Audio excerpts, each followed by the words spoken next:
Hey guys, my name is Kendrick and welcome to ENFP Mail. Today I get to interview Binyamin. So hey man, how's it going? Good. How you doing, man? Good, good. So how long have you been doing the whole op stuff with Dave's Superpowers and Shannon?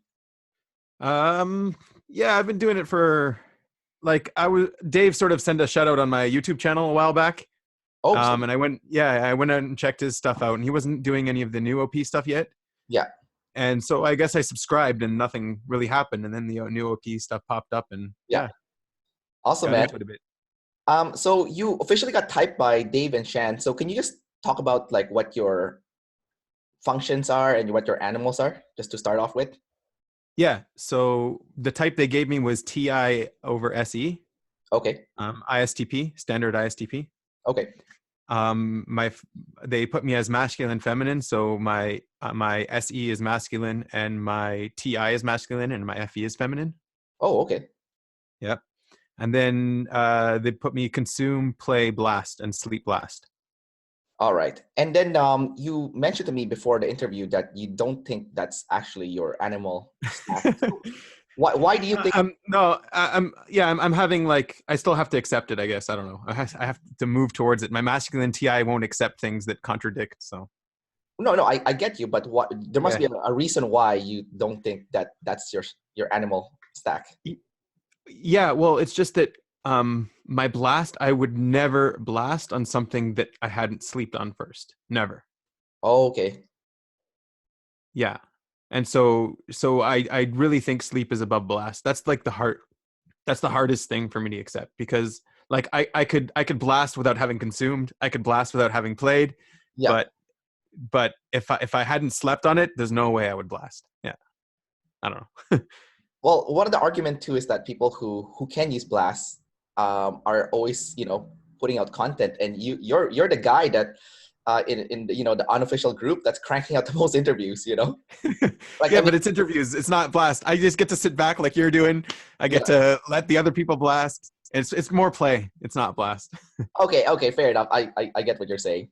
So let's go talk about your masculine TI. So for many years, have you always had that like resistant to like when anyone tries to label you as something specific? Would you get really upset that if that's not really you? I don't know about upset, but there would definitely be an internal contradiction if for sure. Yeah, I would feel the contradiction. I don't really always tell people that they're wrong because I've Yeah, learned that that's the wrong way to do stuff in your life. Like yeah, it's wrong to tell people they're wrong, but yeah. yeah. Yeah, right. That's like the latest video that Dave just released, right? On ISTP. Yeah, maybe one of them. Yeah, yeah, yeah. Like it Yeah. was like literally like yesterday or something. But so let's talk about your you have feminine FE then, I'm guessing. Yeah. All right. So let's go talk about your demon FE. So has that in a way gotten in the way of your life? Like has it, screwed you over in some sense, or have you gotten a lot of tidal waves as a result of having that feminine FE? In the past, yeah. Today, I feel like I'm pretty strong with my FE. I feel like I can use it pretty well. And yeah, and one of the reasons I'm doing all these interviews is because I want to practice my play and strengthen my FE even more. So Damn, that's smart. yeah. But like, can you give us some specific example of when you got hit by a specific tidal wave with by not using your FE? So it happens like I get a lot of tribe hate, and I don't see it coming beforehand. I Yeah, don't see, yeah. I, like I guess maybe even in university I was, being obnoxious and stuff, and I didn't see that like the whole tribe would come against me. So yeah, but like it really forces you all growing up too. It all really forces you to use that FE, figure out that like don't keep using that TI, it'll screw you over. Yeah. do you have any like specific example, like just like a specific moment where like you were being like super self above tribe, you're like fuck everyone, it's all about me, I don't care about you, and then like eventually built up like the hate and then you got a tidal wave? Yeah, I don't think it was from particularly self above tribe. I think it was just from not being aware that the tribe also has an organic what do you call it, cohesiveness to it that shouldn't be disrupted. Like it, Oh, I see. yeah. So I think that's what it was more from, that I wasn't using my FE to see what the room and what's appropriate and things like that. Yeah. I don't know. Oh, More like that. so basically there's like a vibe in the room and you kind of like disrupted that vibe with your like Yeah. with your punchiness, with your TI punchiness. Yeah. And yeah. And also like, you know, I don't know what the room's like when I'm not in it. You know what I mean? Yeah. And so when you first enter a room, you always have to sort of measure it. And then like, I guess in the past I wasn't doing that, and I was like, and they saw that I was going against that vibe, and that was maybe what was causing it. I don't know. I'm just guessing here, but today it's better. Yeah, that's a pretty good guess though, man. Because like that makes perfect sense. Like, you know, there's definitely just like like when you're talking to someone and there's like a flow of conversation, and then like if a third person comes in and then like just wrecks the whole conversation like with their BS, especially if they start blasting instead of like, you know, Yeah. gathering, consuming first, you know, then that's Yeah. what people get really pissed. Um, let's go talk about your NI. So NI is kind of it's also your demon, but not as bad, not as bad as your FE. But Yeah. is your NI pre-developed then? Would you say? I feel like it is. Like I really like my NI, and I feel like I've used it my whole life. I feel like it's a savior. I don't feel like it's a demon at all. Yeah. And what do you think about your SE? Do you think it's also definitely a savior? Um, I have maybe a mixed relationship with my SE, but like I guess most of the time I don't even notice that it's there. Yeah. Yeah, so, but I don't know if that's because it's a savior or because I'm ignoring it. But yeah, So, dude, what do you do for a living? And I'm an engineer. does that what do you call it? Does that completely relate to your ISTP personality type? Like, does it fit in like a glove kind of? Um, I think you try to adapt to whatever more. Like I'm trying to adapt myself to whatever my job is or to whatever I'm doing in the current moment. Yeah. So I think it's more like that. Yeah. Sorry, my blast is low. You're gonna get these short, quick answers from me. No, no, it's all good, dude. It's all good. So you were back when you first messaged me on Facebook. You said that you were actually born in Toronto, and Yeah. so you're actually Canadian then. Yeah, like you, Canadian. Yeah. Yeah, yeah, we're both Canadian. When did you move to Israel? Like 11, 12 years ago, something like that. And what made you move to Israel when you were living in I Canada? So this is completely related to type, right? Doesn't matter. Not, yeah, okay. So yeah, I came here more for like an internship. I was in university in Hamilton at McMaster in Ontario, and I took a year for an internship. So I decided, hey, let's go to a foreign country. And so I found a couple of internships in Israel, and then I don't know, I got stuck here. I got married, and Oh, yeah. so you said you got married. What is the type of your wife then? I'm trying to figure that out myself. But I think she's FISI or SIFI, something like that. FISI. So she might be an INFP. Maybe, but probably a demon N. Demon N. So okay. Well, that I kind of makes. But the weird thing is, you're both self-above tribe, but yet somehow you made it work because Hey, you're not living with us. You don't know if it's working or not. yeah, that's true. That makes sense. No, like I'm just saying, because like one of my buddies, he's definitely an ENFJ. And then when he got engaged and he introduced his fiance to us, I was shocked that she was an INFP, and I was like, oh my god, it's like, a pure tribe above self person is dating someone that's someone that's purely self above tribe.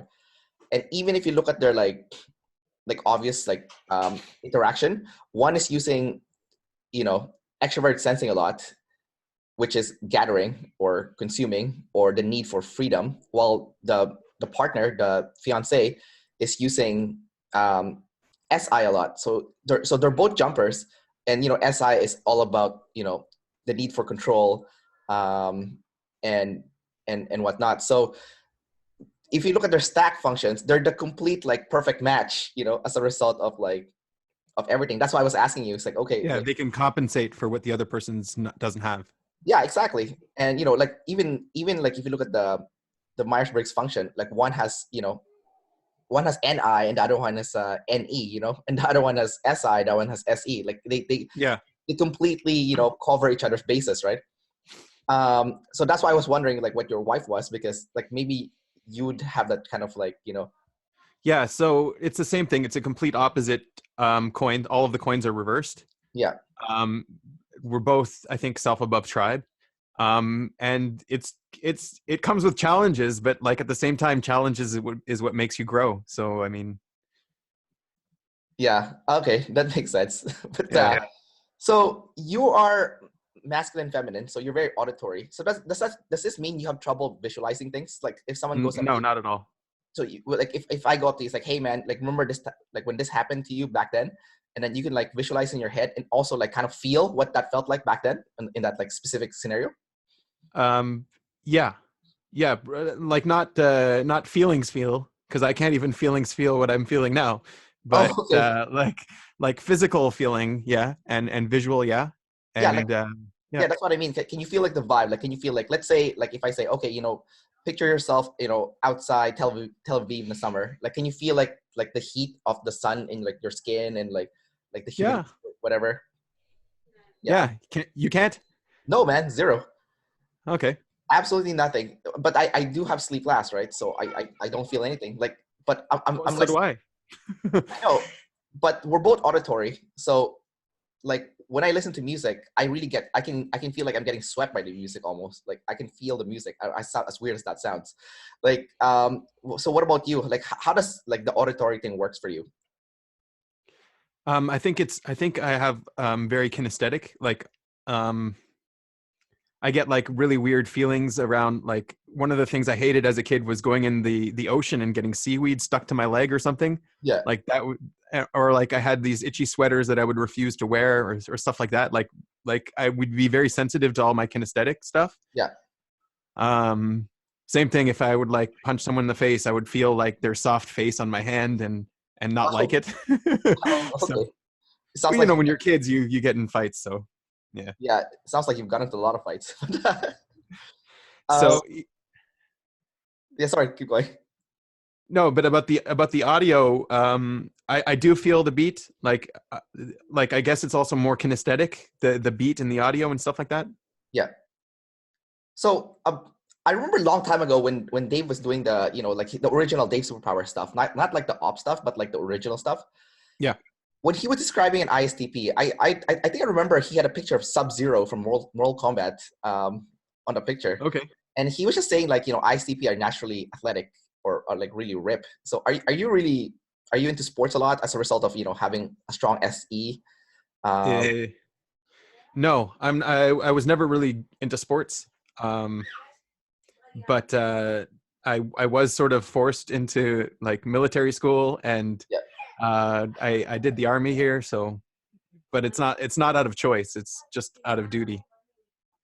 All right, but did you get really really rip pretty fast or get really strong really fast? I don't think so. But I mean, like, I don't know. I'm really tall too, so it's like it's and I have a lot of mass to me.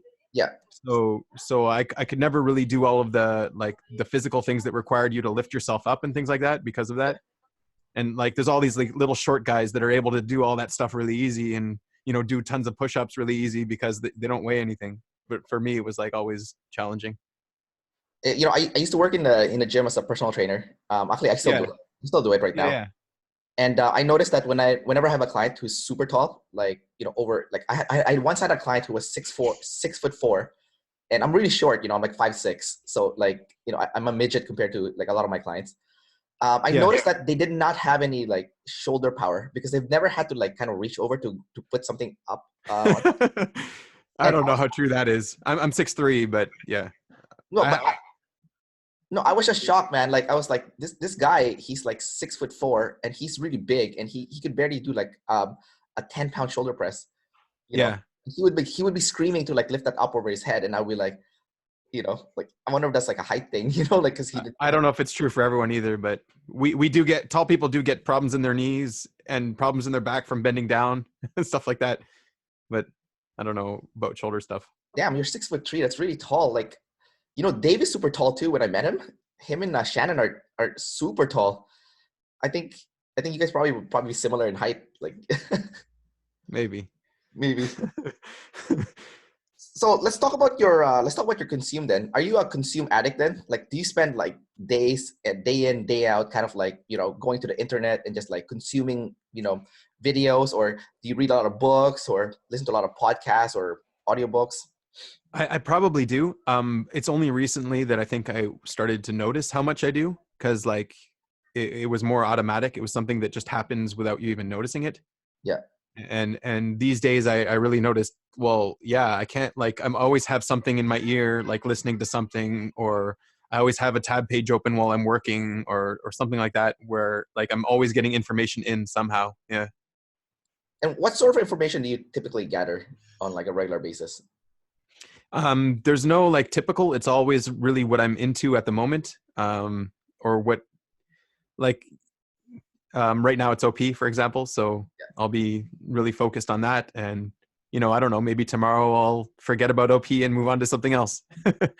Now, does that happen to you frequently? Do you change subjects a lot? Because you do have Yeah. NI, and people who have NI tend to like the same stuff and they want to build on it.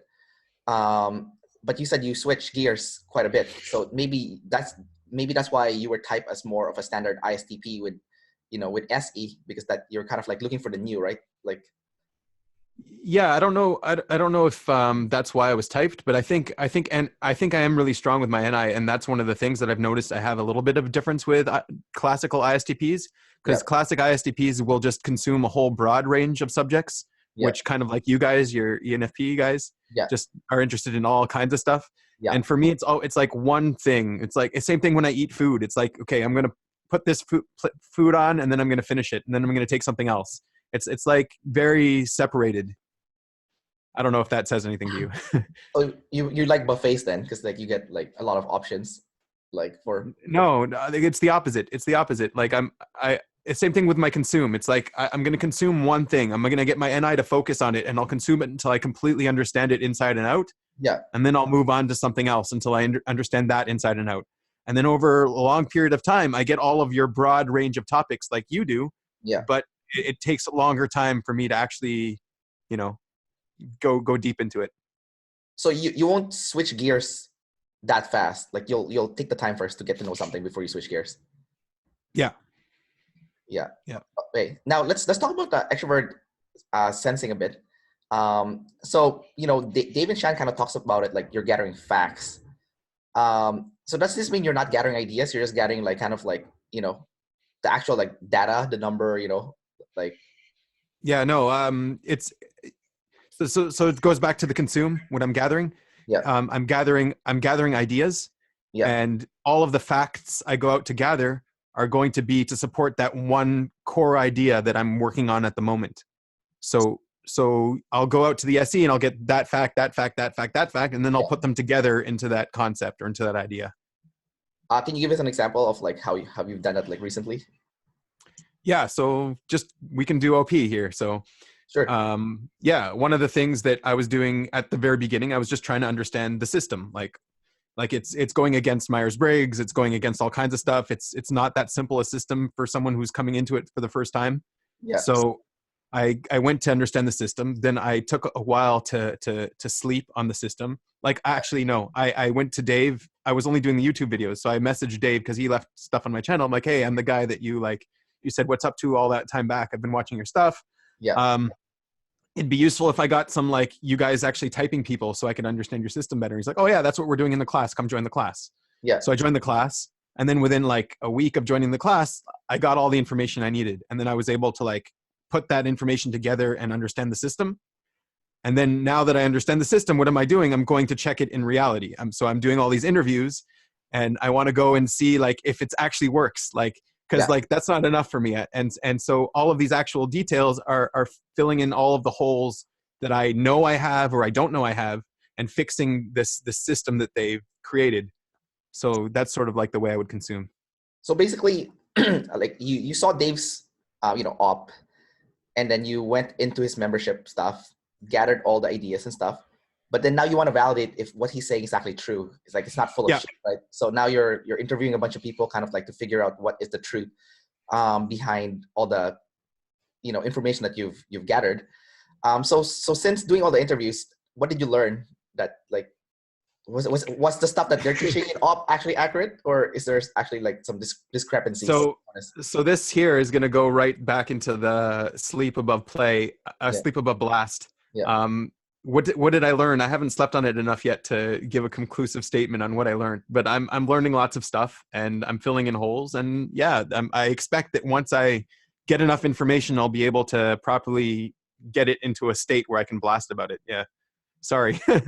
No, it's all good, man. Damn, man, maybe you do have blast last because like they type you as sleep last, but you keep saying you need to sleep on it. So maybe you are accurate with your assessment with yourself. Yeah, I don't really know yet. I have to go deep into it, but yeah, it's like it's in the air right now. But one of the things that it's hard to type it's hard to place where sleep is. I think that's the hardest thing, just to figure out where the sleep is. And what they do is they look at more at the pattern of your energy levels, how extroverted you are, and that helps. And I guess I'm more extroverted, so that's why they would have put the sleep down low. Oh, I see. You're quite an extroverted ISTP. You're not like yeah, or I come off that way at least. Yeah. Well, I mean, maybe you used to play a lot, right? Like when you first messaged me, talking shit left and right already. I was like, oh, this guy is like high play for sure. Yeah. Yeah. High play is very useful. Like I use it all the time. I use it to save my marriage all the time. I use it. Anytime you get into a fight with someone, you just start breaking out the play, and things sort of work out. So it's really strategic to use play, I think. Yeah. I think everyone should practice it. It's a good skill to have. Yeah. Well, I don't have low play, so I get you. Like because when I teach, like let's say I'm teaching like yesterday night I taught spin. I don't know if you know what spin is, but like it's like the bicycle class. Like yeah. So I taught spin yesterday, and how I use play for when I teach spin is essentially like I look around the class and I'll throw in like random comments to like make people kind of laugh, or it's kind of like also like playing with a tribe. So like I'll like yesterday there was this Korean guy in my class, and his eyes was closed, right? And I was like, hey man, do I need to call 911? Because like the class was really hard, right? And everyone started laughing, right? And he started laughing too, and it kind of like built up the vibe of the room, like hey, we're just having fun here, we're just playing, don't take things don't take things so seriously, like we're here to work out, but like at the end of the day, fun is kind of like the priority here. Yeah, and I do know that play is more than just joking around and having fun. It's also like it's being motivated and doing things that you need to do before resting and stuff like that. But for me, it's more joking around. Yeah. Now, do you know anyone in your close life that is actually familiar also with OP that you've kind of been like discussing with? Or is it mostly for people from the internet, like, weirdos like me that you're kind of talking to right now? Yeah, you're like super close to me now, so I'll mention you. Yeah. And yeah. Yeah, I don't know. Like the internet today, you don't need people close in your life. But like I try to show it to people and it's like anecdotal and fun for like 5 minutes and then they're like, okay, we're done, sort of thing. So no interest. Yeah. But have you tried experimenting using OP in real life? Like, okay, like for example, like I'm not saying like I'm not trying to make you a sociopath or anything, but like have you like, gone up to somebody in your real life and be like, this person seems like, tribe above self. I wonder what would happen if like I'll ask them questions about self. Like let's see if I can like, trigger them or Yeah.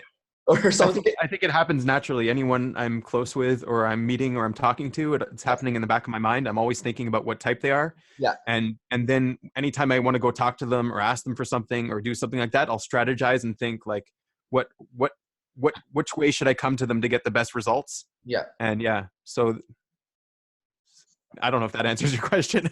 Well, how's that working out though? Do you find that you're being more effective as a communicator with people? Like, I don't know how you are guessing too, like based on what their type is. I mean, you don't really know someone the first 5 minutes you talk to them, right? Yeah, you don't need to know their full type in order to use it. You only need to know a couple of coins, and that's usually enough to use it properly.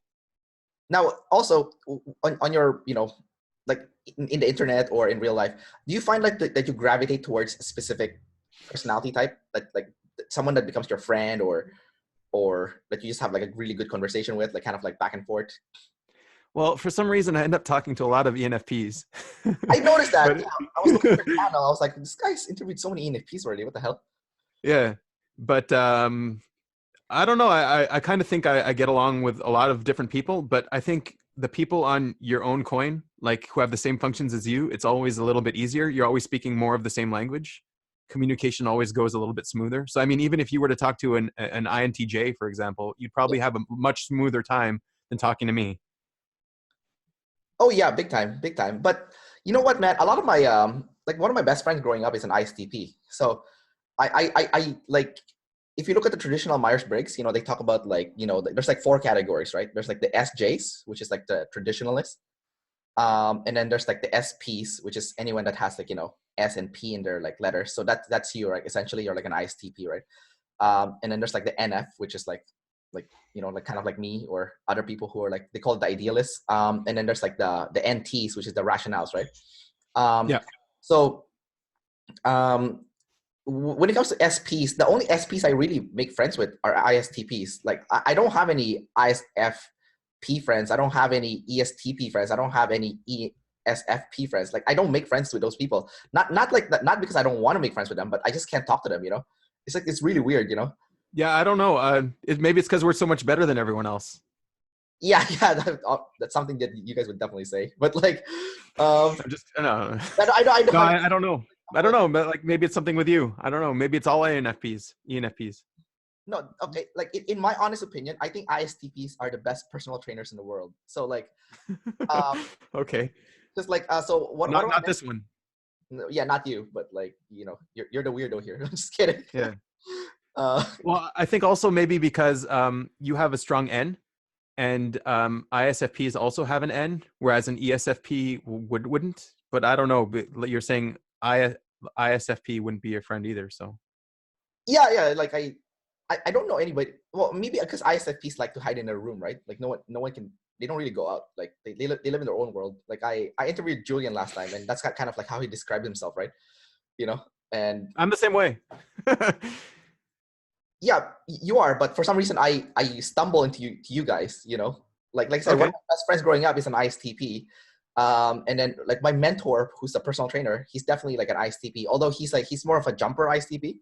He uses NI Yeah. so much, and he absolutely hates new information. Like I'll go up to him and like, hey man, what do you think of this concept? Like, I heard that you can like, fix lower back by doing this exercise. He's like, no, this is the way to do it. I'm like, well, what about this? He's like, no, this is how you do it to do it. He's like, I don't care about all these ideas. I care about facts. And the facts is this works. I'm like, okay. This sounds like an SI, someone who's using a lot of SI. Um, yeah, but he's really, yeah, maybe he is using SI. I don't know. But like for me, it sounds like he's using NI. Because he's also open-minded in a sense like when he's gathered enough facts, he'll change his mind. So for example, he's gonna get a bunch of people to do squats, right? And then like in traditional personal training, they'll tell you it's like, okay, when you're doing squats, you must have like your feet positioning must be about shoulder width apart, right? But he'll be like, that's not true because everyone's hips, the size of the hips and the structure of the hips is different from person to person. So like based on my experiment, like he'll use play maybe to get new information. Is he'll get people to do a bunch of squats. Like, okay, for you, based on your hip structure, you need to have your feet pointing out, and you need to have a wider stance. Otherwise, it'll actually hurt your lower back to do your squats. Well, Yeah. this needs to have a closer stance. Yeah, so that's not facts. That's NI. That's using his conceptual understanding of how it works, and then you're saying you're giving him a fact, or you're giving him something, and you're like, no, that doesn't fit in with my conceptual understanding, and here are the reasons why. Well, I'll give him an NE, like I'll give him ideas based on what I gather Yeah, my NE, but I'll say that he won't listen to me, right? But like if we're in a gym and like let's say he's training me or someone else, and he'll actually like just observe us.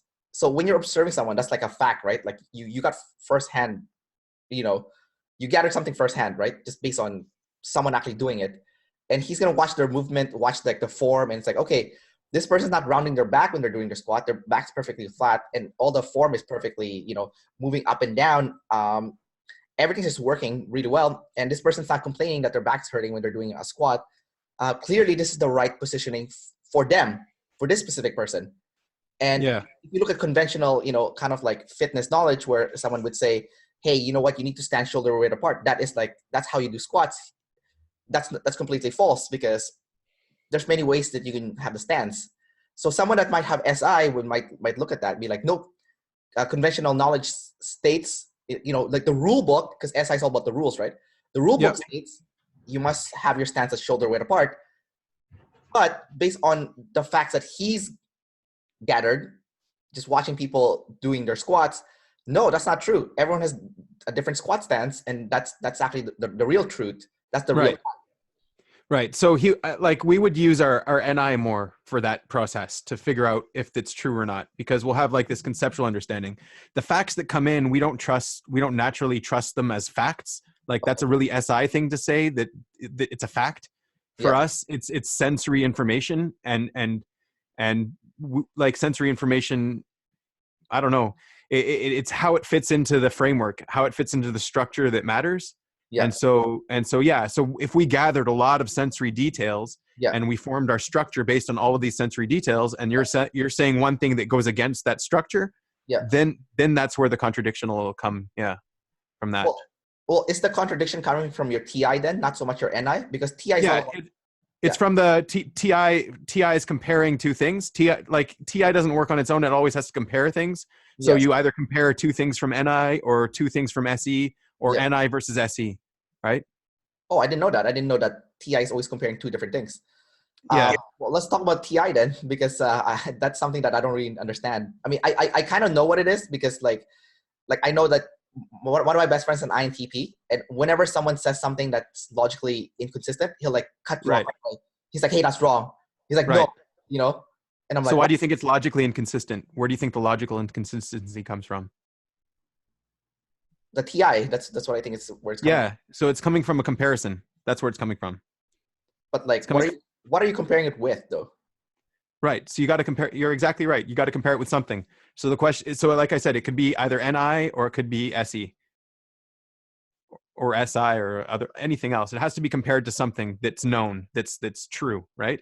So you have one truth, and then you have this coming in, and so what you have to do is you automatically have to question: is this thing that's coming in that's contradicting my truth, right? This truth that I have, it's contradicting it. So I'm doing this comparison. So maybe what I have isn't true. So you got to figure that out. Okay, what I have seems more true. Maybe what they're saying isn't true, right? Maybe we're both not true, right? And so that's the comparison. So you're not attached to the idea. If you've gathered enough facts that contradicts it, then you might throw it away. Yeah. Yeah, of course. Yeah. I see. Yeah. Okay. So you're always using your three functions almost in like a triangle, you know? Yeah. Like you're not just using TI, you're using your TI, NI, and your SE. Like you'll gather first, get your ideas, kind of like sleep on it, and kind of like figure out, it's like, okay, you know. Yeah. So in sleep, what you're doing is you're comparing also SE data to your NI, and you're also comparing NI versus other NI. And that's really the most fun part of sleep, is when you have two NI concepts and you're like, oh, these sort of fit together. Oh, now it's one concept. And that's like the beautiful moments in sleep that you get when you're able to combine. How long does it take to process this stuff usually? Like, do you need weeks or like days or? It doesn't end. Like, you can go as deep as you want based on how much time you spend processing it. Yeah. And like sometimes you'll hit a dead end, and so you'll need to get more information to fix that. But I see. Yeah, but that's the process. Like so like with OP, for example, I'll process it, and then I'll hit this dead end, and then I'm like, okay, I need more information. So I was like, okay, I need the interviews to get that information, right? So that's the process. Now, what is masculine TI like? Yeah. Masculine TI is very stubborn.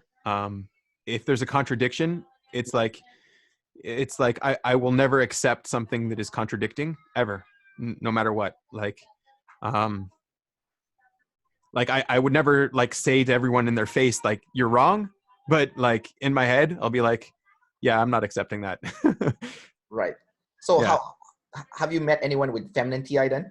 So like kind of to see what the difference between you and someone that's using feminine TI instead?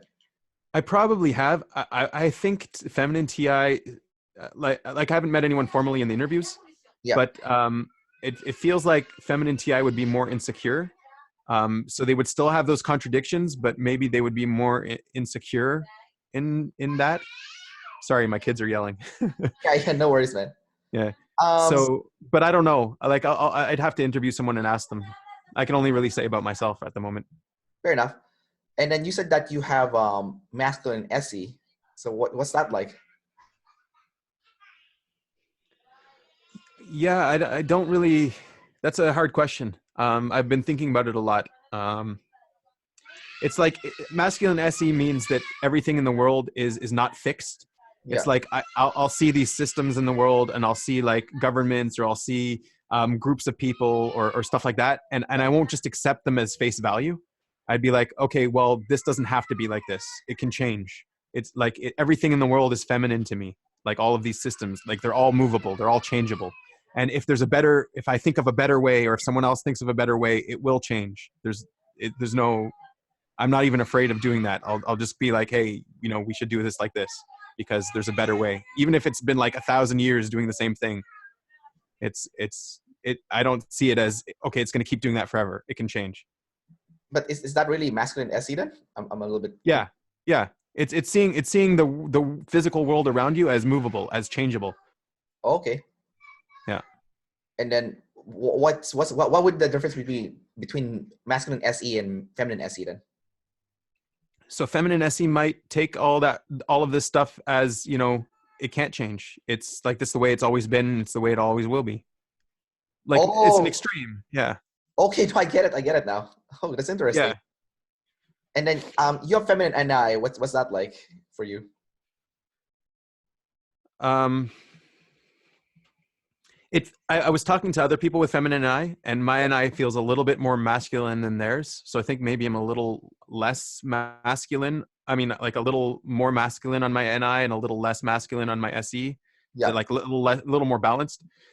So I don't really have a basis for comparison, like with a real masculine NI, but the feminine NI is more.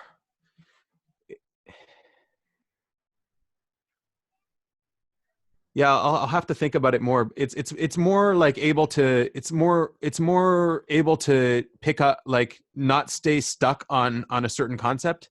It's more able to adapt. I think it's more adaptable to concepts. Like I can, if a concept isn't working, I could quickly disassemble it and reassemble it into like a different concept and have it and apply it. You know what I mean? So you're not. Yeah. So you're not set on your ideas then. I am set on them, but I can change them quicker. I think if I was completely masculine, it might be harder for me to abandon an idea. I think the way you described it is kind of like, I think I was talking to Dave recently, and he said because I was doing some goal setting, and then he said to me, hey, you can't be so set on your goals. Like you can't have so many immovable blocks, because if you have immovable blocks, then you don't have the ability to kind of like change things on the fly when you need to change things, because sometimes it's not working and you need to not go that direction because it's not working. And if you have all these immovable blocks, then you're stuck because now you're going that direction and you're forced to go that direction when actually that's not where you should be going. Yeah, I feel stuck too sometimes. I feel like if I make a plan or something, I would want to stick to that plan. If I like we arrange this interview, canceling the interview would be like the last thing. I would move the world around me. I would destroy everything. Everything will go burn up in flames so that I can make this interview that I committed to. You know what I mean? Well, that's because you're reliable then. Yeah, but that's sort of the way that I like sticking to plans. So it's a little bit more masculine in that way, I guess. Right. And then what about your feminine FE? What's that like? It's it makes me feel sometimes like a pussy. Like, yeah, like people are pushy in the world, and Yeah. it makes me feel like, I get taken advantage of sometimes. Yeah. um um I like, I'm quick to help people. I'm quick to do what other people want, Yeah. um in the extroverted way. But if they want to shove a truth on me or say something like that, I'll be like, nope, nope, no way. Like, that's where I'm strong. But on Yeah. the FE, I'll like, I don't mind doing things for other people. I don't mind just sort of going with the flow of Yeah. the tribe and stuff. Yeah. Like, do you have any example where you kind of just went with the flow with the tribe? You know? Always. Yeah. Yeah. Even if it's stuff I don't want to do, I'll do it. Oh, really? Like what? Yeah. Yeah. All kinds of stuff. Like, someone has this party that I really don't want to go to, but like, Yeah. he invited me, and I'll be like, oh, all right, whatever. Why not? But then when you get to the party, do you usually like it or do you usually hate it, or what usually? How do you perceive it usually? I generally, you know, I'm okay with it for a certain period of time, and Yeah. then once I hit that point, it's like, okay, I gotta leave. Yeah, Yeah. it gets too much too quick. I don't know. Are you like that too with parties? Oh yeah. Well, it depends. Like I usually hate parties though. Yeah, Like socializing is like forced socializing. I think is the worst thing that you can do. yeah, You know, like yeah. I like these one-on-ones better, for sure. I mean, I don't hate parties. I've had like I've been to some awesome parties, but you know they're not as common as the bad ones. There's more bad ones than good. I don't know. I haven't been to enough to statistically have a result on that. But Yeah, yeah, maybe you might be right. I mean that's just I have for a my question opinion. about your channel. You want to answer me a question about your channel? What about my channel? Yeah. I want to know. It's about ENFPs. Like, you want to help ENFPs. This is the purpose of this channel. Yeah, well, even if males specifically. ENFP male specifically. Yeah. So I was just wondering, because like my TI is sort of like going crazy with this idea. Yeah, Doesn't make sense to me, because it's like ENFPs like all of these broad subjects, right? yeah, And then here you are narrowing it down. No, ENFP males. yeah. So it's like, why would an ENFP come to a place that's not broad and it's narrow on the one hand? And then the other thing that I wanted to ask was, the other thing, like, if you want to help ENFPs, you don't want to give them more stuff to consume. You know what I mean? Yeah. So yeah, I was just wondering, like, how you think that, like, this stuff can help ENFPs and how they might get attracted to it. I don't know. Okay, well, let me answer your first question then, because it's like why ENFP male, right? That's kind of narrowing it down for an ENFP, right? So Yeah. I run a travel blog, and my travel blog is actually niche towards Canadians. I Okay. I help Canadians save money on travel.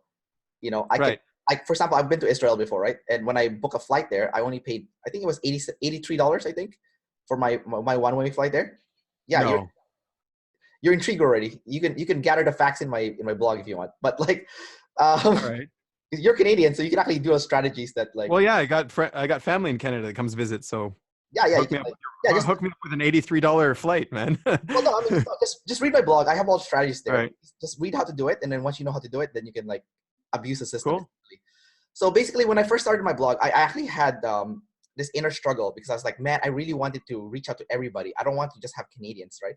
I want to be Right. like, I want to be like worldwide. Like I want a broader topics. You know, I want to talk about like how to travel around the world. I want to talk about how to save money on travel. I want to talk about like how you can earn income online, like while you're traveling. You know, I want to talk about everything. And guess what? I've been running that blog now for almost 4 years, and I've seen my traffic go up. But you know what? In terms of like results, it's not it's not really paying out. You know, I'm not really doing well monetizing the blog, and I'm not really doing well, building up my traffic as fast as I would like. And mainly because the topic was so broad. So recently, I narrowed it down to just Canadians, and I just narrowed it down to around the world travel and how to save money on travel. You know, and it's under the umbrella of freedom because obviously I'm an ENFP and freedom's my obsession. And then so learning my lesson when I started the ENFP mail, I was like, hey, you know what? You've already messed up before. Don't be an Yeah. don't be an idiot ENFP who's gonna go make an ENFP channel, because ENFP channel there's already like shitload of ENFP channels out there. There's so many of them. I'm not going to be able to do anything meaningful, and I'm not going to make any progress with my channel if I just pick that like one, that if I made it so broad. So you know what? For me, it's just ENFPs, and it's just for males, ENFP males. Yeah, And that's really weird for an ENFP. That's why it was sort of weird for me. It's like, because naturally you would want to like be completely broad, right? It's not something you would naturally do to narrow down on one topic. yeah, but like Yeah, I really work on it, man. Like I didn't want to. yeah, I don't want to be like that ENFP who can't use SI, right? Like I don't have that discipline. I yeah. can't put shit down. So I really worked at it. Like even right now, like I bought one of Dave's coaching coaching call a few days ago or like a week ago. Right. Yeah, and it's awesome. Like Dave's really like going out of his way to help me out with my business, right? Because he's like Oh, cool.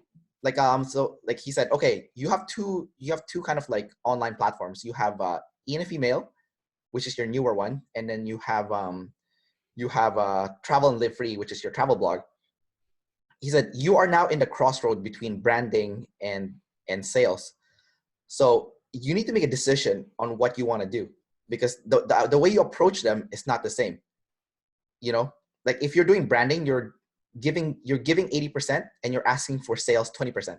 While like if you were doing the sales model, you're asking for sales 80% of the time, and then you are just branding 20% of the time. So you have a crossroad right now that you must face. So you have to make a decision, and you have to narrow it down even more, right? So he's forcing me to narrow stuff down even more, which I actually appreciate, because that's kind of like my issue, right? I don't want to narrow things down. I want why. Yeah. I don't want to NI this shit, right? But like I'm borrowing Dave's NI, essentially, because like he's letting me borrow it. Like he's lending me some of his NI now, so it's helping a lot. So he's like, okay, I think this is Kendrick. This ideally for you, I think you should do this. And then he had a Google Docs, and I was shocked actually, like looking at the Google Docs that he was sending me. It's like, oh my God, he has like a history of like every single thing we've talked about since I first spoke to him. He literally like Wow. took notes at every single thing that we said, and he put like a question mark on things that's kind of like unsure, and he put like like a list of like 1, 2, 3, and this is what you need to work on. That's concrete. It's like this is the 3 stuff that you need to work on. And like Dave, like I work in the fitness industry, and Dave used to be in the fitness industry. Like he used to be the manager of Gold's Gym, right? I don't know if you knew that. Oh, I didn't know that. No. Yeah, he was a manager at Gold's Gym, and and he said that he knows all about like writing programs for people, training people. He knows all about like managing the gym, hiring staff, firing staff. So he said, okay, he said we need to write you like a business workout program. That's what he called it. And for the business workout program, you need to have more reps and more sets for this like specific thing. So he said, okay, for this channel, you need to have more sales. So what you're going to do is you're going to do the uncool guy thing, which is like call to action. Hey guys, subscribe to my channel, leave a comment below, like, leave a thumbs up, like he said, those are the uncool stuff. He said, for ENFP male, I'm going to be doing more uncool stuff. Like I'm going to be that uncool guy. Like, remember I got the tribe hate, like when I made that video about Oh, I didn't get the tribe hate, so I don't remember that. But my FE lit up right away when I saw your title. I was like, this guy's gonna have trouble with this video. But actually, you know what's funny? Dave actually recommended an even worse title for me for that video. Like, yeah, controversy sells, man. I get it. Like he said, he's like, that's pretty good, but you could have made it even worse. He's like, I was like, what? He's like, you should have made it like ENFP dash. It's like why ENFP will beat all the INTJs, or why ENFP will beat on all the INFJs. Like just make it like, or like ENFP versus INTJ. Why ENFP will beat those INTJs asses? Like he's like, just make it as controversial as possible. And I was like, oh my God, like he knows how to put the gas on the fire. Like worse than double decider stuff. I would never feel comfortable doing that, but like double decider, you don't care. It's not that I don't care. Like I did have like a little bit of anxiety when I posted it up. Right. Okay. But like I'm very self-above tribe, right? Like not very, but like it's probably like 60-40 or maybe 5-45. But anyways, the point is, I was looking at that like before I published that. I actually had anxiety inside me, but then I had like that fuck it moment too. I was like, you know what? Fuck it. I'm gonna go publish this. Because like if I don't publish this, I'm gonna hate myself, and I'd rather not hate myself. I'd rather have other people hate me than me hating myself. Yeah. Like if people, But like you got a lot of dislikes on that video. Like you got likes and dislikes. it's like 50-50. Yeah. So that means it's a very controversial video. So that's good. It's good when it's 50-50. There's a lot of views too. It's like the views. Yeah. A lot of, yeah. There you go. Well, Like I posted in so many forums, and oh my god, you can't believe how many people is attacking me. Like it's ridiculous. yeah. And at first it was annoying, right? But now it's kind of like just funny now. I'm like after the initial like FI has kind of settled out, you know, Yeah. Yeah. FI is all about like you know, I get triggered too, right? Because I'm a human being like everyone else. But Right. like after the initial like FI trigger kind of like fades, and I'm now a scientist again. Like I can see it from like an objective point of view. Yeah. Then now it's humorous because I'm like, I'm seeing the pattern here. Every single person that has gotten triggered has been an INFJ, not ITJs. Actually, like when I posted that video, the INTJs actually complimented me. They're Yeah. like, well, I don't think you're right, but I like the fact that you had the balls to post this up, you know, or like, It's yeah, it's ballsy, and people will remember you. It's like it's more memorable to have controversy. But for me, like my FE would have disagreed with it, with like your title and with everything you did. yeah. And then it would have, for on a social scale, and my TI would have been like, well, that's also just wrong. And so for me, it's like, why would he do that? But then I get it now. Like the controversy is it's self-publishing for sure. Why That's does how Trump won the elections. you know, that's exactly how he won, you know, like, Yeah.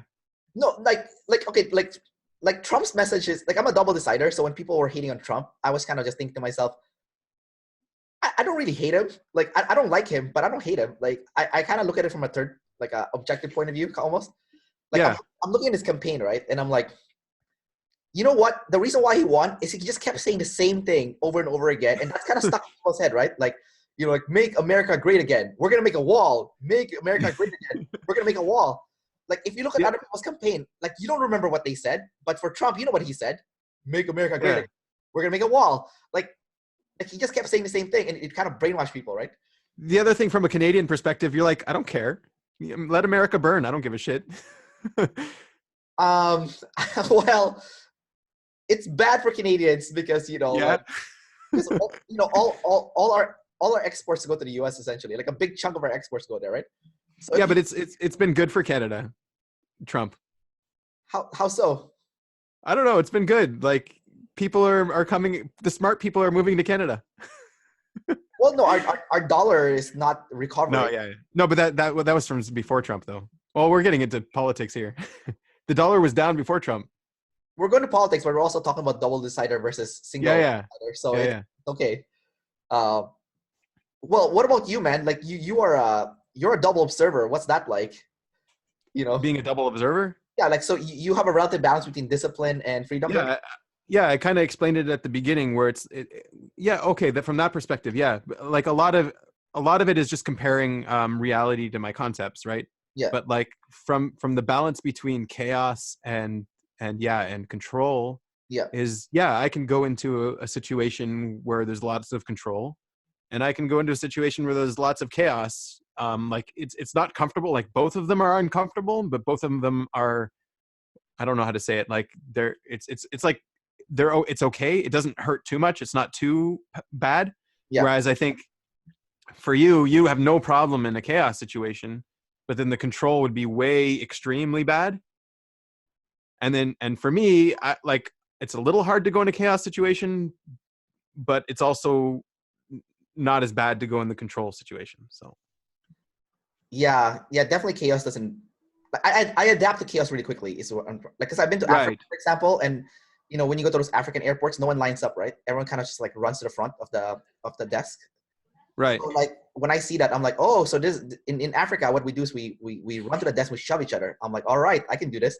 You know, I started shoving some African people too, and it's cool. You know, they shove me, it's cool, and everyone's cool with shoving, and you know, it's fine. You know, it's just because that's how it is. That's how chaos is, right? Yeah. Okay. We'll wrap this up in 5 minutes then. Cool. Really cool talking to you, man. Yeah. Do you need to wrap it up right now, or do you have like 3 minutes? Oh, me? I have an interview in like 5 minutes. Oh, okay. Yeah. So just one final question before we wrap this up then. Great. So because you are a double observer, that means you have trouble more with pain than fear.